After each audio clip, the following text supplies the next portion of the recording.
First, our top story, Islam versus the Pope. Benedict XVI is under fire from leaders throughout the Islamic world today for remarks that some say were insulting to Islam. One Turkish politician even compared the Pope to Adolf Hitler. But what exactly did the Pope say to make so many Muslims so angry? Well, in a speech in Germany on Tuesday, the Pope quoted a 14th century Byzantine emperor saying, quote, "Show me just what Muhammad brought that was new, and there you will find things only evil and inhuman, such as his command to spread by the sword the faith he preached." Now, Muslims around the world are demanding an apology, but was the Pope at fault? Joining me now from Washington, Ahmed Younis, National Director of the Muslim Public Affairs Council. Ahmed, thanks for joining us. My pleasure, Tucker. I think it's important to point out two things.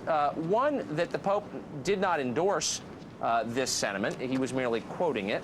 Maybe he believes it, maybe he doesn't. We don't know from what he said, though. And two, that the outrage over these remarks is a lot stronger than the outrage I've seen in the last 5 years over suicide bombings against Christians or even against Muslims throughout the Islamic world. This is another example of misplaced outrage.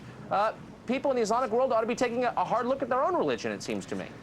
Absolutely. I mean, I think Muslims around the world need to take a hard look at Muslims and what Muslims are doing pursuant to what they call the tradition of the Prophet and the words of the Quran. The problem with what we're hearing from the Pope, of course, is that it supports the narrative or the concept of Islam that is endorsed by the extremists and the terrorists, including Osama bin Laden and the others.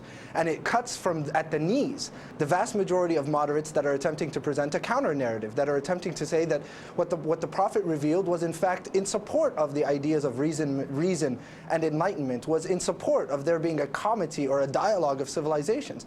And this clash of civilizations ideology, which the Pope negligently bolstered by quoting some guy from Byzantine times, this kind of an ideology is exactly what we're trying to fight. No, but wait a second. What this quote suggests is that Islam is not a religion that encourages pluralism, right? It's not tolerant of other religions, and well, that is, as far as I can tell, completely. Wait, hold on. That's completely true. As far as I can tell, countries governed by Islamic law right now, 2006, do not, in most cases, I believe, allow legally the practice of other religions freely. Saudi Arabia does not allow. That's absolutely not true. Saudi Arabia is the only. Is it legal? Wait, slow down. Is it legal to open a church in Saudi Arabia, which is the seat of Islam? Saudi Arabia does not represent Islam, and I do not represent Saudi Arabia. If you look to Malaysia and Malaysia, I've just returned from Malaysia, Indonesia, Singapore, major Muslim majority countries that have women heads of state that have pluralism.